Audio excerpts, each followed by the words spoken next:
आज इस प्रेस वार्ता में मेरे साथ शिमला मंडल के अध्यक्ष राजीव पंडित जी, प्रदेश में मेरे सहयोगी सह मीडिया प्रभारी सुदीप महाजन जी, हमारे शिमला मंडल से तरुण राणा जी, तरुणपुर जी, हम सब आपका स्वागत एवं अभिनंदन करते हैं। आज का विषय केंद्र बजट रहेगा और जिस प्रकार से हमें पता है कि इकोनॉमिक बजट के बाद जो है हमारा केंद्र बजट जो है वो कल 1 तारीख को आया है और उसमें यह बजट जो है ये ऐतिहासिक है।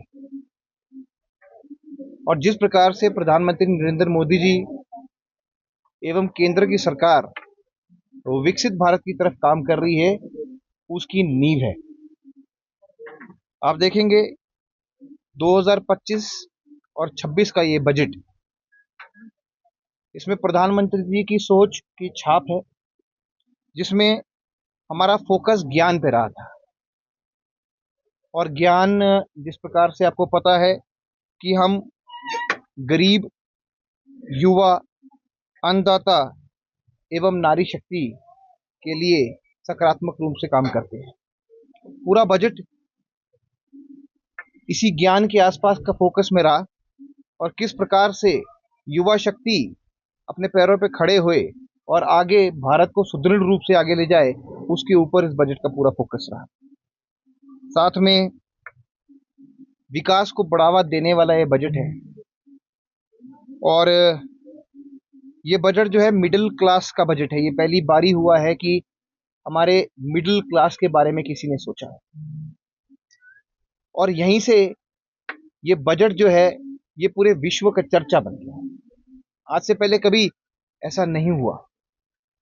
आप देखेंगे कि किस प्रकार से केंद्र सरकार ने मिडिल क्लास को राहत प्रदान की है।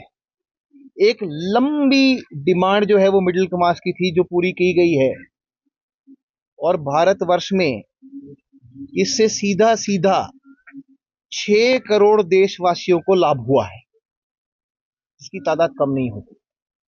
आप देखेंगे कि किस प्रकार से जो है वो इनकम टैक्स में स्लैब को बढ़ाया गया और इनकम टैक्स के स्लैब को जो है वो बढ़ाकर 12 लाख रुपए कर दिया गया। 12 लाख में कितनी बचत होती है वो एक आम आदमी से ही पूछें। जब इस स्लैब को 12 लाख बढ़ाया गया तो इसमें हम देखेंगे पहले जो टैक्स था वो भारत में 80,000 रुपए का लगा करता था और अब जो नया टैक्स स्लैब है तो अब शून्य लगेगा। तो सीधा सीधा टैक्स स्लैब परिवर्तन से जहां 5 लाख रुपए की सीमा बढ़ाई गई, उसमें सीधा सीधा जो है वो 80,000 का फायदा जो है वो प्रत्येक नागरिक को हो रहा है और इनकी तादाद 6 करोड़ है। 6 करोड़। और हिमाचल प्रदेश में भी हमारे लगभग लगभग जो है 9 लाख वोटर्स इसके अंदर आते हैं। इसमें आप देखेंगे कि 16 लाख तक अगर आए है तो उसमें 50,000 की बचत हुई, क्योंकि और अब 1,20,000 का टैक्स लगेगा। 20 लाख तक जिनकी आय है, पहले जो है 2,90,000 का टैक्स लगता था, अब 2 लाख का टैक्स लगता है तो 90,000 की बचत होएगी। और 24 और 50 लाख के जिनकी कमाई है उनको 1,10,000 की बचत होएगी। तो इससे निश्चित रूप से एक स्पेंडिंग पावर जो होती है वो भी बढ़ती दिखाई दे रही है और आम नागरिकों के लिए बड़ी राहत है। इसी प्रकार से अगर हम बात करेंगे तो ITR दाखिल करने के लिए पहले 2 साल का समय होता था, उसको 4 साल कर दिया गया है, जो भी अपने आप में एक राहत है, क्योंकि इनकम टैक्स रिफॉर्म्स जो है वो पहली बार हिमाचल अपने देश में हुए हैं। और अभी तो एक सप्ताह में जो है वो इनकम टैक्स का एक नया बिल भी आने वाला है, उसमें और भी राहतें प्रदान हो सकती है। सीनियर सिटीजन की इस बजट के अंदर बल्ले बल्ले होती दिखाई दी है।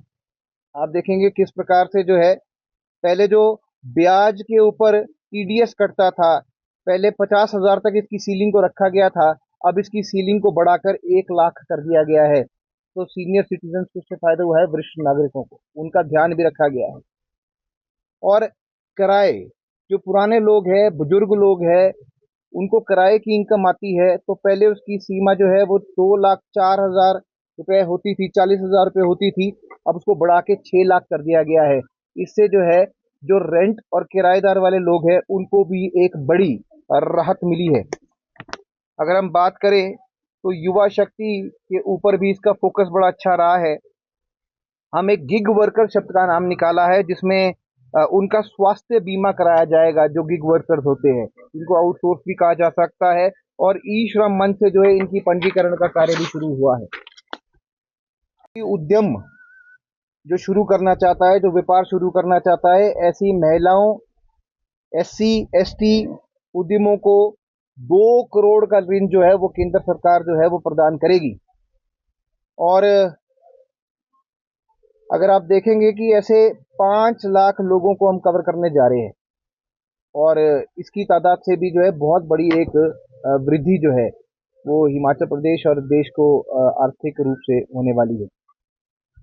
अगर हम उद्यम की बात करें तो उसमें स्टैंड अप और स्टार्टअप योजना के अंतर्गत जो फंड होता है, उसमें पहले जो है उसका बजट जो है वो केवल 10 करोड़ हुआ करता था ऋण सीमा का। अब उसको बढ़ाकर जो है 20,000 करोड़ रुपए कर दिया गया है, 10,000 करोड़ रुपए कर दिया गया है। और जो लोग 10 करोड़ रुपए ले सकते थे ऋण, वो अब 20 करोड़ का ऋण ले सकेंगे। तो इसमें 27 सेक्टरों को फोकस किया गया है। तो इससे भी हमारे देश के युवाओं को, महिलाओं को, और हमारी शक्ति जो यहाँ पर उत्पन्न हो रही है उसको काफी फायदा मिलेगा। पीएम धन धान्य योजना का हम बात करें तो उससे 1.7 करोड़ किसानों को लाभ पहुंचेगा। कृषि बीज के ऊपर जो है यहाँ फोकस रखा गया, उसकी गुणवत्ता के ऊपर, उससे भी काफी किसानों को लाभ पहुंचेगा। और अब देश में यूरिया का संकट खत्म होगा, क्योंकि जो इसका उत्पाद है उस पर बढ़ाने का फोकस किया गया है, और 12.7 लाख मीट्रिक टन इसकी क्षमता को बढ़ाया जाएगा। अगर हम वित्तीय सहायता की बात करें तो वित्तीय सहायता को की लिमिट जो है उसको बढ़ा दिया गया है, और 3 लाख से अब वो 5 लाख करोड़ रुपए जो है वित्तीय सहायता कर दी गई है। और जिससे जो है सभी प्रदेशों के वित्तीय सहायता जो मदद मिलती है, हिमाचल प्रदेश को पिछली बार जो है वो 10,400 करोड़ की वित्तीय सहायता मिली थी। उसमें वृद्धि होने के बाद ये लगभग जो है अपना 13 से 15 हजार करोड़ रुपए पहुंचने का अनुमान लगाया जा रहा है। इसी प्रकार से सशस्त्र बलों की डिफेंस सेक्टर को जो है बढ़ावा दिया गया है, और ऐतिहासिक बजट जो है, वूपिंग बजट उसके लिए दिया गया है 6,81,210 करोड़, जिसमें जो है 9.53% को प्रतिशत जो है वो उसमें बढ़ोतरी की गई है। और डिफेंस एक बहुत महत्वपूर्ण सेक्टर भी माना जाता है। और इसी में अग्निवीर योजना जो हमने सुना होगा, जिसका विपक्ष हमेशा खंडन करता है, उसके लिए 772 करोड़ का प्रावधान किया गया है। और साथ में वायुसेना और नवसेना के लिए भी 853 करोड़ का प्रावधान किया गया है।